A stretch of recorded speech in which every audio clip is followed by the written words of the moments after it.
Información de último momento tiene que ver con este violador acusado de haber abusado sexualmente de su hija en 100 oportunidades durante varios años y la condena a Mauro a 30 años de prisión. Sí, y el detalle, en un juicio por jurados, con 12 jurados populares, con una trama en la que si salía absuelto por el sistema de juicio por jurados no puede apelar la fiscalía, es caso cerrado, si salía absuelto. La estrategia de este chacal fue llevar el caso a juicio por jurados para presionar a su hija, para exponerla delante de los jurados populares y que ella tuviese miedo de declarar en el debate. Si fuese, le salió mal, porque todos los jurados populares, como marca la ley, decretaron que había que condenarlo. Y el juez ejecutó una pena de 30 años de prisión, 5 menos que los que había pedido la fiscalía. El mecanismo es el jurado dice culpable o inocente. Y el juez pone la pena. El juez pone la pena. Sí, basándose en el pedido de la fiscalía, que también ejerce su control y su acción en el debate. Una historia que vamos a empezar a contar. No puede, si dice inocente, el juez no lo puede condenar.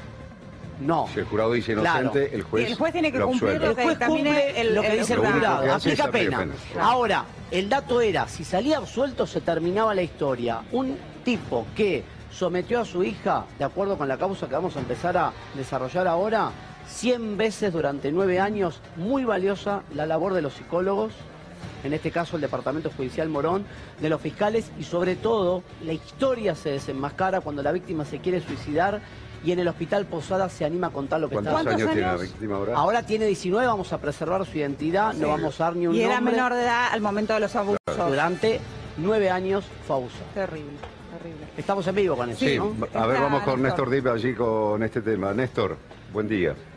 ¿Qué tal? ¿Cómo les va? Buen día. Buen día. Es interesante todo lo que comentaba recién y cuánto hay que aprender de lo que significan los juicios por jurado. Ahí me parece que hay un tema que me gustaría preguntárselo al doctor Varela, y que tiene que ver con el tema de los jurados y la cantidad de votos que se necesitan para un caso, por ejemplo, de condena, de cadena, digamos, de cadena perpetua, como en este caso.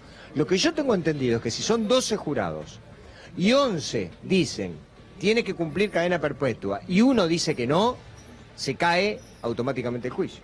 Efectivamente, en el caso de las penas, de los delitos establecidos como única pena con pena indivisible, es decir, prisión o reclusión perpetua, el jurado debe fallar por unanimidad. Es exactamente lo que dijo usted, sí.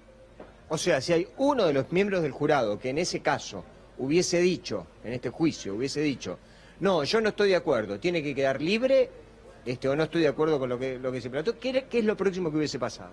En este juicio no, porque la pena establecida para este delito no es la de prisión perpetua, es una pena temporal.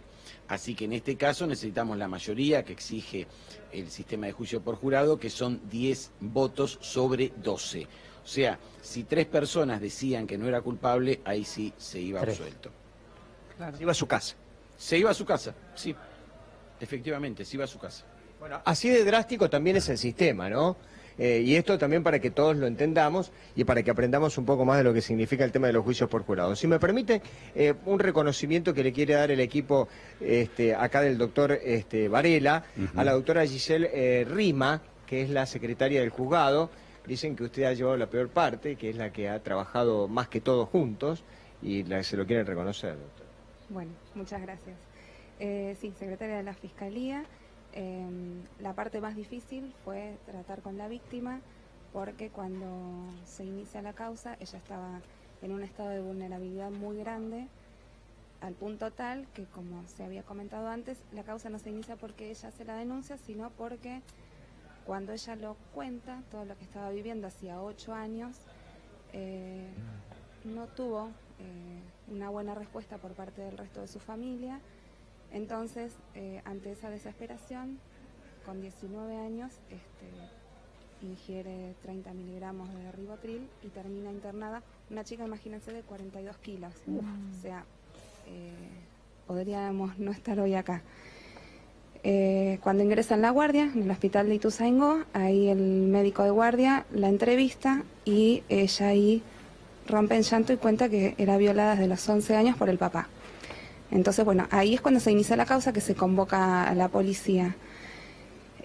Bueno, a partir de ahí ella vivió toda una situación de desamparo donde solamente tenía una amiga y quien había sido su pareja, que después terminó siendo su amigo, que trataron de ayudarla. Lo que pasa es que el papá estuvo 2 años prófugo, que en realidad no estaba prófugo para esta causa, sino para una anterior que tenía por venta de estupefacientes.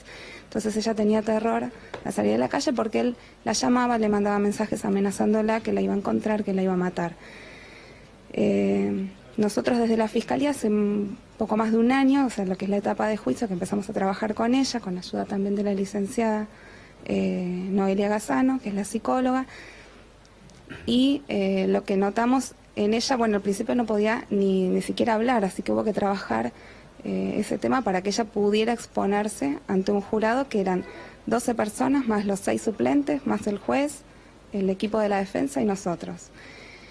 Y lo que sí vimos a medida que ella fue mejorando un poco, se fue abriendo un poco más, es que estaba muy activa en el equipo. O sea, ella en realidad fue nuestra protagonista, porque quería estar siempre al tanto de lo que ocurría. Si pasaban unos días y no la llamabas, te mandaba un mensajito, hay alguna novedad, y bueno, fuimos trabajando desde ese lugar y logramos por suerte esto. Claudio, Agostina, Mauro. Bien, la pregunta para el doctor Varela. Este hombre tenía 2 causas, una causa por la venta de drogas y esta causa por el abuso sexual. ¿Cómo se llegó a determinar? Me llama la atención este detalle. Lo detalló la víctima, que había sido abusada en 100 oportunidades. ¿Esa cifra es exacta, es precisa? Y este calvario No, que vivió esta yo criatura. eso A ver. Yo eso lo expliqué ante el jurado. La Fiscalía acusó por 11 hechos de abuso sexual agravado por el acceso carnal, más el hecho de la corrupción de menores. Sí. En el alegato, la Fiscalía fue clara y dijo, estos son muchos hechos, estos son más de 100 seguramente, o más de 200, son centenares de hechos. Claro. Una proyección, pero los hechos concretos por los que fue acusado fueron 11 hechos, porque nosotros, a partir del principio, para no violar el principio de congruencia del derecho penal y no violar el principio de objetividad que tenemos que precisar fechas de los hechos, o cuanto menos un mínimo periodo temporal. Y yo dije claramente en el alegato, creo que fue claro, que las víctimas de abuso sexual infantil no llevan una libretita donde van anotando cada uno de los hechos que son abusadas. Doctor, esta chica en el continente familiar, la madre, ¿qué papel jugó? La madre en concreto fue víctima también de fuerte violencia de género, de abusos de violencia y de todo tipo. Y bueno, y en su momento fue citado un autor francés, Perronet, que la madre en estos tipos de situaciones es como que viven en otro mundo. Doctor. Y una de las grandes... Doctor, sí. Le pedimos que se quede unos minutos ahí, tenemos que ir a una información urgente y enseguida retomamos allí la entrevista. 1 minuto nada más, doctor. ¿Cómo no? Gracias.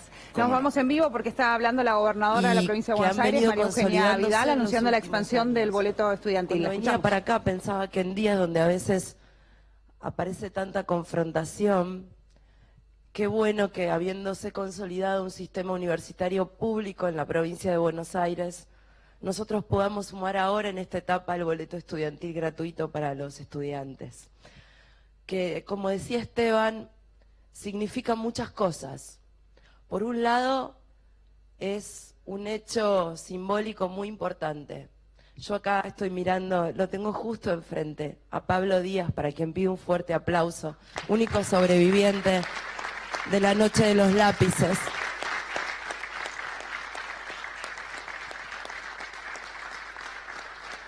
Y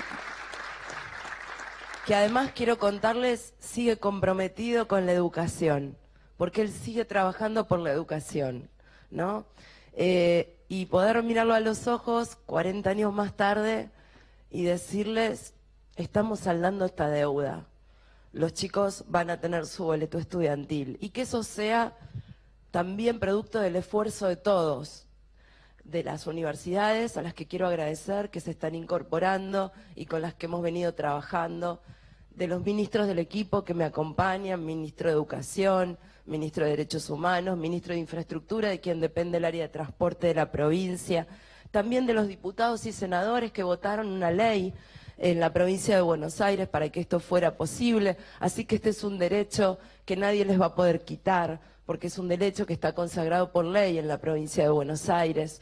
Es un trabajo de todos y que salda esta deuda de más de 40 años. En segundo lugar, el alivio económico para muchas familias de la provincia de Buenos Aires que a lo mejor están atravesando una situación de dificultad y que pueden con Allí la gobernadora de la provincia de Buenos Aires anunciando la ampliación del boleto estudiantil que ahora va a alcanzar a los estudiantes universitarios también. En minutos volvemos con este tema. Hijos puedan llegar a la universidad.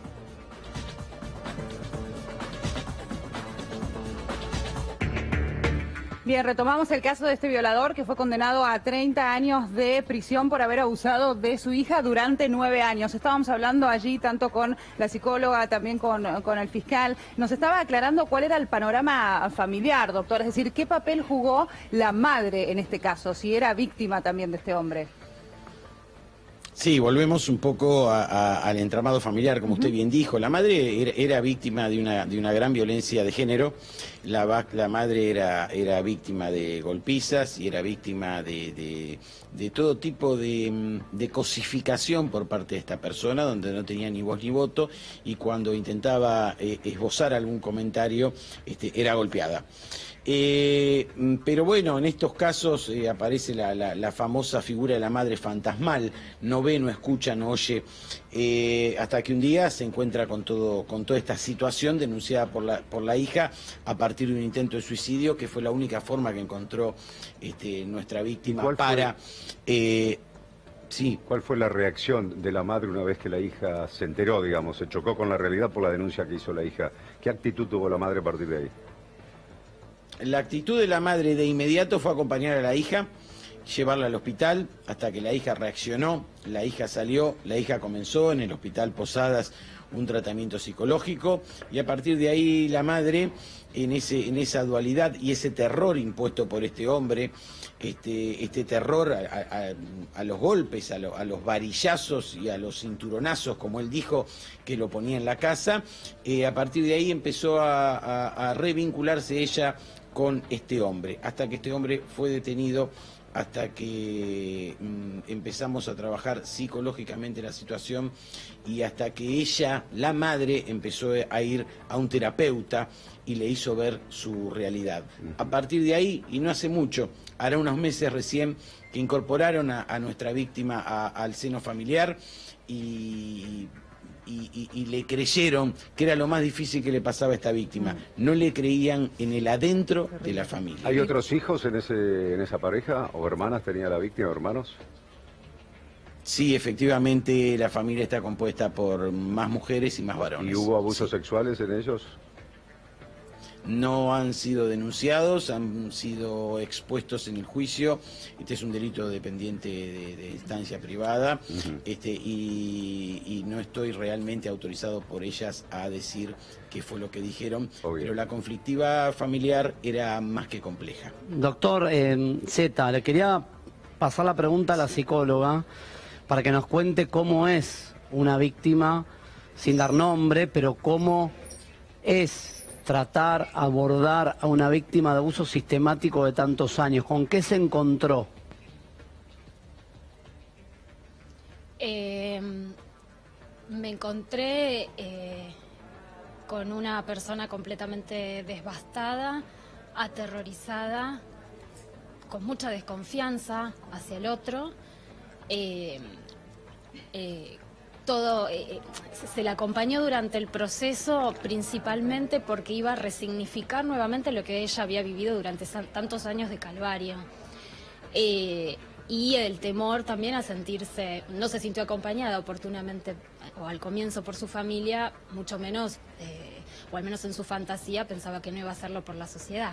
Claro. Se trabajó mucho con ella en función a apuntalarla, porque se desencadenaban una serie de síntomas y de reacciones fisiológicas que inhibían la comunicación, inhibían la capacidad o la posibilidad de expresarse, y la realidad es que necesitábamos también su palabra, y se apuntó principalmente hacia eso. Por eso era un doble trabajo, digo, recomponer su estructura y paralelamente prepararla para lo que significa un juicio por jurado. Mauro, cuando nos presentaba el caso, decía, yo entiendo que este violador apostó a que la hija se iba a, de alguna manera, paralizar e inhibir cuando estuviese frente al jurado, ¿no? Y contar nada más y nada menos que esta experiencia y estos abusos a lo largo de 9 años en frente de muchísima gente. ¿Cómo fue también prepararla para esa instancia?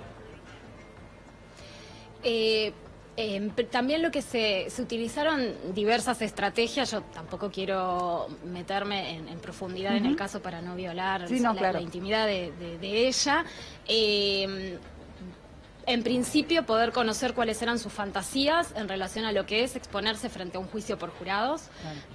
Tuvo la posibilidad de conocer la sala donde se iba a llevar a cabo el juicio. Eso ayudó mucho a romper con esta serie de fantasías que obstaculizaban, obturaban o al menos aumentaban el temor. Y fue un trabajo, fue un camino. Creo que, vuelvo a insistir en esta cuestión del equipo, ella se sintió parte desde el día 1, sintió que era fundamental su presencia en este desarrollo, y eso la comprometió aún más. Y por suerte, al menos desde mi lugar, yo la vi muy bien posicionada el día que ella declaró. Doctor Varela, para tener idea de cómo fue todo esto, desde el momento en que la chica se la denuncia en el hospital, la acompaña la mamá, el padre, ¿dónde se encontraba el condenado ahora? El ahora condenado salió inmediatamente a los días de corroborar que se había hecho la denuncia. Se escapó. Se escapó como habitualmente hace esta gente, se escapó, se terminó escondiendo con la ayuda de algún viejo amigo que tenía, en la zona de La Matanza, si no me falla la memoria, Rafael Castillo, La Ferrer, donde había unos contenedores. Se lo intentó buscar, hasta que se lo encontró con un muy buen trabajo, que lo debo reconocer, si no me falla el cargo, el nombre me lo acuerdo, que es el subteniente Amar, un policía de la comisaría de San Alberto, donde salió con un datito que tuvimos, un dato concreto que nos dio exactamente la madre, o la ex esposa o la esposa de él, y bueno, sí. Esto quiere decir que la víctima y su mamá siguieron viviendo en la casa. No.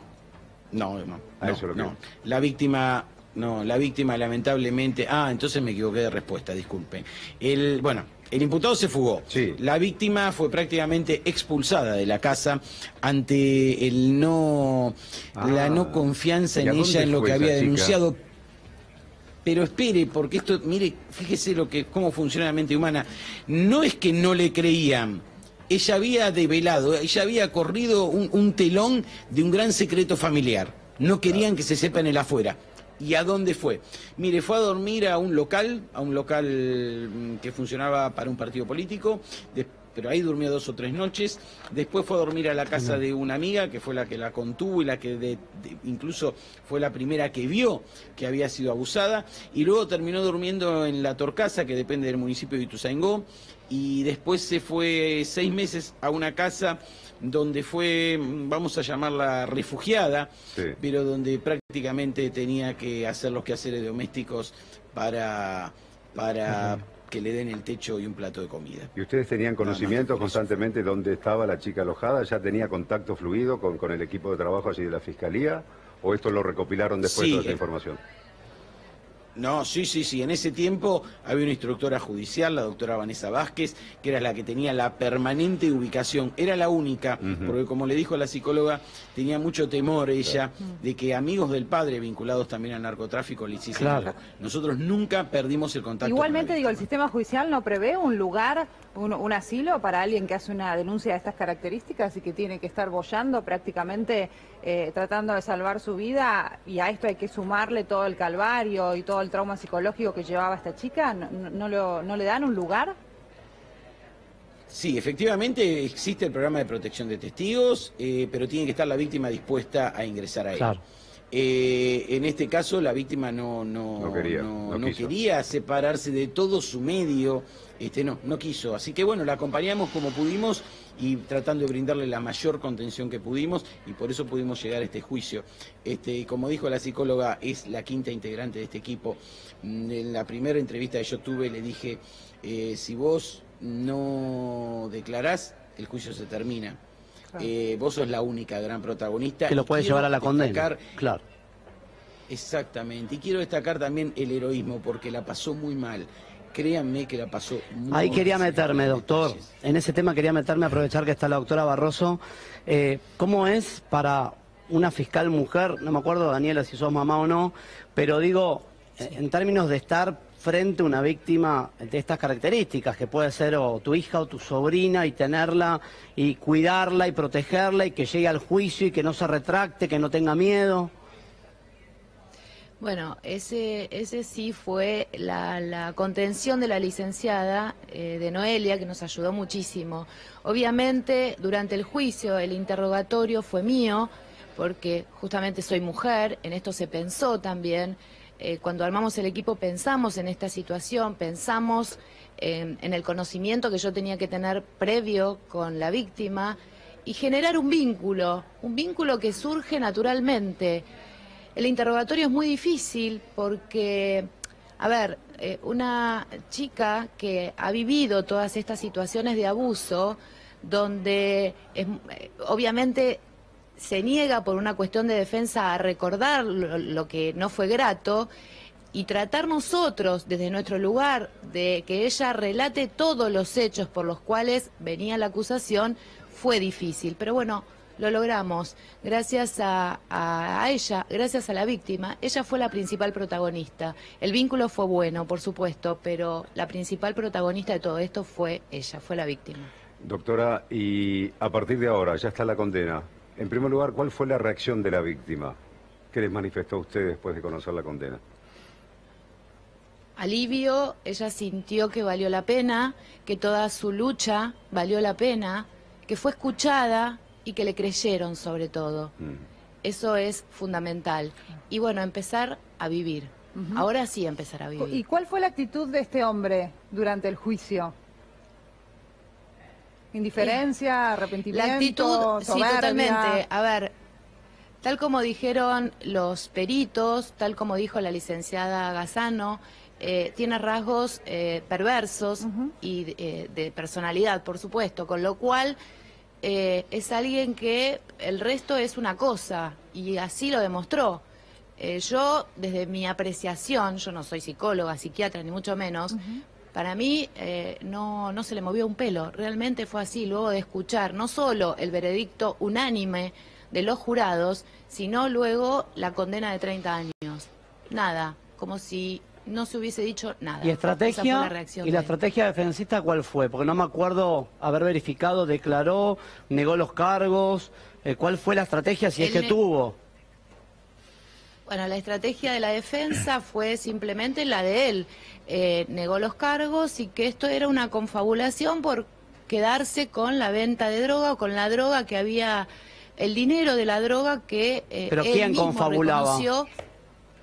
La familia. O sea, la familia cuando en realidad, sobre todo la víctima, cuando en realidad estuvo de casa en casa, y si hubiese sido tan así, hubiese tenido por lo menos un lugar donde Pero estar. espere, doctora, a ver, él dijo en el debate, corríjame, porque está interesante reconstruir esto, él dijo en el debate que fue una denuncia armada por la hija para quedarse con el negocio de la droga.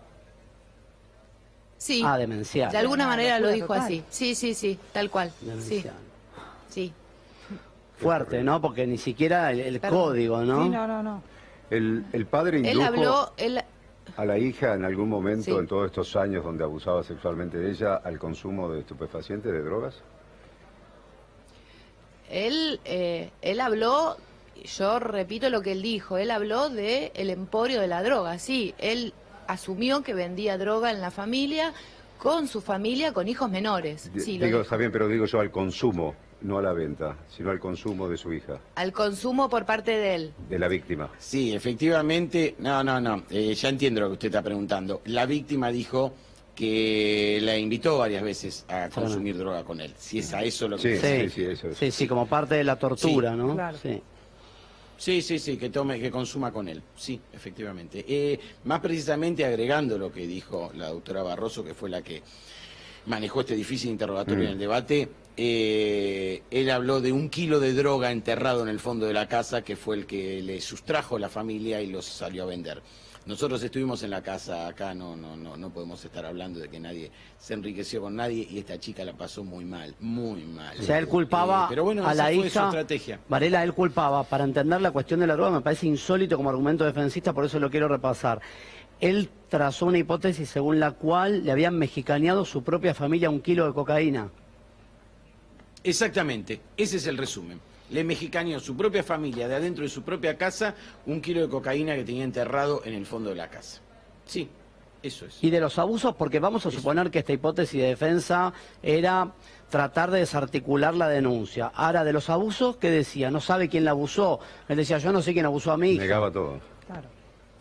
Negó absolutamente la participación en los hechos y quisieron meter un poquito la idea de que esta denuncia de abuso había sido introducida desde el afuera, desde un tercero, y claro, tanto los psicólogos oficiales, la psicóloga oficial, la licenciada Pesca, como el psicólogo del Hospital Posadas, que nada tiene que ver con el Poder Judicial, dijeron que los signos de abuso sexual eran inequívocos en la víctima y que no había ninguna construcción externa en su relato. Es decir, apelaron a lo que podían, lo que pasa que estaba tan probado y tan claro el abuso sexual en la víctima que no había mucha discusión. Doctor, los abusos se extendieron hasta el momento en el que ella hace la denuncia, ¿no? Los abusos se extienden hasta 10 días antes de que ella hace la denuncia, donde explota la situación, explota una situación familiar, y es ahí donde se toma los 30 miligramos de clonazepam, como les decía la doctora Rima, y ahí, bueno, se desmaya mismo en la casa. Sí. ¿Esta chica iba al colegio? Esta chica iba al colegio, fue uno de los síntomas que nosotros referimos en el alegato. Esta chica terminó 7º grado, que lo tuvo que rehacer. Justo 7º grado coincide con los 11 años, ¿no?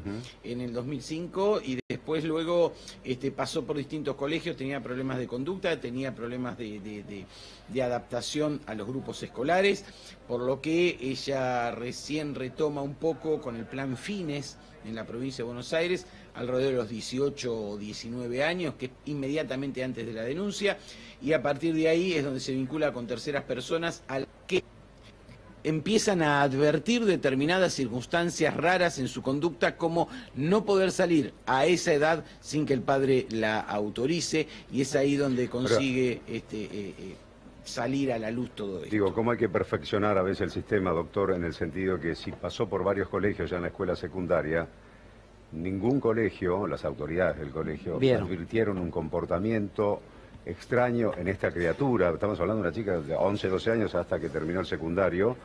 ¿Y cómo no advirtieron o pusieron la lupa en esa chica que tenía problemas, que tenía que cambiar de un colegio a otro? Ya de los últimos con los antecedentes que se tenía que ir de otro colegio, ¿no? Sí, hay veces que la vorágine educativa de docentes dando clase en 5 colegios a la vez y grupos numerosos y pocos seguimientos, o la inexistencia, no sé, en muchos colegios inexistencia de gabinetes psicopedagógicos, es complicado detectarlo. Hay que ser un operador muy formado para detectar un abuso sexual o una violencia intrafamiliar. Hay que estar formado. Vamos a tener que trabajar y vamos a tener que, bueno, empezar de alguna vez por todas a tratar de detectarlos, cuanto menos para que si le pasó, no le siga pasando. Claro, porque ahí reflejaba el equipo de ustedes de ahí de la Fiscalía cómo costó al principio que la chica hablara en los primeros encuentros que tuvieron. Costó ¿no? muchísimo. Y costó muchísimo, estaba muy bloqueada. Estaba muy bloqueada, ¿sabe qué pasa? Exhibirse después de estos hechos y contarlo ante 18 personas, más un juez técnico, más los fiscales, más el equipo de defensores. El imputado se salió de la sala cuando ella declaró, por pedido expreso nuestro y porque la defensa sí lo aceptó también. es despellejar nuevamente a la víctima y tirarle alcohol en carne viva. No sé si el ejemplo... Sí, es clarísimo. Digo, independientemente de que a ella le costaba mucho hablar, en un ámbito educativo donde los chicos pasan muchísimas horas, los profesionales, tiene que haber profesionales capacitados para esto, digo, para identificar conductas extrañas, conductas raras, conductas fuera de lo común y que puedan responder a este caso, como en este caso, a abusos sexuales, ¿no? Digo, no hay que esperar que la víctima hable. Hay que estar preparados también para dar un marco de contención y para identificar aquellas cosas. Para eso se necesitan profesionales, lo sabrá decir, por supuesto, la psicóloga, allí la doctora también. ¿Cuál es la manera de trabajar también? Sí, coincido en un 100%, pero bueno, yo no soy un especialista en psicología, quizá la licenciada es la que puede. A ver. Perdón. Sí, desconozco cómo fue el manejo en estos establecimientos escolares en particular. Coincido en la necesidad de una formación en estos temas, pero también quiero resaltar que en este tipo de víctimas suelen desencadenarse una serie de mecanismos para poder, entre comillas, convivir con estas circunstancias tan nocivas para su psiquis. Uno de estos mecanismos es el mecanismo de disociación.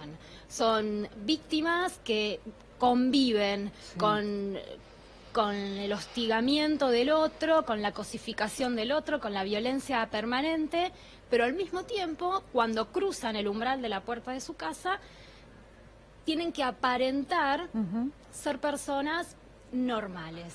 Claro. Se sobreadaptan a las situaciones cotidianas, entonces en la escuela aparentan ser chicos, bueno, es un poco rebelde, y si uno no tiene quizás el tiempo o la formación para poder ir captando pequeños detalles, puede pasar muy desapercibido. Claro, no es tan fácil para la afuera entonces identificar este tipo de situaciones. Depende de cada caso, pero bueno, desconozco, vuelvo a insistir, cómo es el funcionamiento en estos establecimientos, pero también muchas veces depende de cierta coraza que se construye la víctima y puede pasar desapercibido a la persona, claro, a cualquier persona del cotidiano puede pasar completamente desapercibida. Sí. Doctor Varela, ¿es apelable este fallo? Tengo entendido que la defensa va a recurrir el monto de pena. Nosotros habíamos pedido 35 años de prisión para este sujeto y el juez, el doctor Termite, le impuso la pena de 30 años de prisión. La defensa técnicamente pidió el mínimo legal, utilizando una cuestión muy técnica que es el delito continuado, es decir, para hablar de un solo hecho, en definitiva, y pidió el mínimo legal que serían 10 años, si no me falla la memoria, en la escala penal. Así que la defensa seguramente esté escribiendo el recurso de apelación para que le bajen la pena. No sé si va a tener éxito o no. Es apelable nada más que por la defensa, por supuesto que sí. Mientras tanto, sí, continúa detenida. Detenido, digo. Está detenido. Sí, está detenido. Sí, con prisión preventiva desde hace casi 2 años, si no me falla la memoria. ¿Por qué creen que optó por juicio por jurado?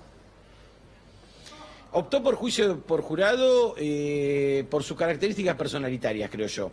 Un manipulador, un perverso, una persona con grandes rasgos psicopáticos, un psicópata de libro, una anestesia emocional absoluta, sin pensar en el daño ajeno, cosificando absolutamente a todos y queriendo, o me parece que pudo haber llegado a pensar que podía manejar el jurado, podía llegar a manejar esos 12 hombres del pueblo, hombres y mujeres, porque es en proporciones iguales, los podía llegar a manejar con su discurso, y además había que exponer a la víctima. Una vez más había que despellejarla y una vez más había que exhibirla y generar en el otro el rechazo hacia su verdadera historia que estaba contando. Yo creo que por eso eligió, y me consta que los defensores técnicos le aconsejaron no elegir el juicio por jurado. Claro. Eso sí me consta. Doctor, ¿la víctima ahora vive con su mamá en la casa donde vivió siempre? No en forma permanente, está viviendo en la casa de una familia amiga, no permanentemente, pero ahora sí ha regresado y está varios días en la casa con la madre, reconstruyendo todo el vínculo con su madre, con sus hermanos, empezando a ser una familia, tratando de empezar a ser una ¿Tiene familia. una Eso es lo que está intentando hacer la acompañante, víctima. una acompañante terapéutica? No, no tiene acompañante terapéutica, tampoco nosotros tenemos medios para brindarle una acompañante terapéutica. Realmente la acompañante terapéutica, entre comillas, fue la secretaria que habló al principio, la doctora Rima, y la licenciada Gazzano, que tengo acá a mi izquierda, pero es a puro pulmón, no es un acompañante terapéutico en los términos en los que usted habla de acompañante terapéutico, no. Desde lo casero la tratamos de acompañar mucho. Desde lo humano, independientemente de su trabajo, digo. Siento que han sentido mucho este caso. Percibo eso, que lo han llevado y que han tratado de sacarla adelante, que han trabajado realmente en equipo, lo han destacado desde el principio. Cada uno aportando desde su lado. Desde nuestro lado todos aportamos y creímos... acá hay una parte profesional, pero hay una parte humana, y cuando nosotros vemos una víctima vulnerable, no importa el horario de tribunales, no importa el límite del profesionalismo. Si yo veo una víctima que viene mal, y mis 3 compañeras lo mismo, y si tenemos que ir a la casa un día a las 5 de la tarde que es feriado, vamos a ir igual. Nosotros tenemos también una responsabilidad social más allá de la responsabilidad pública que nos impone la ley.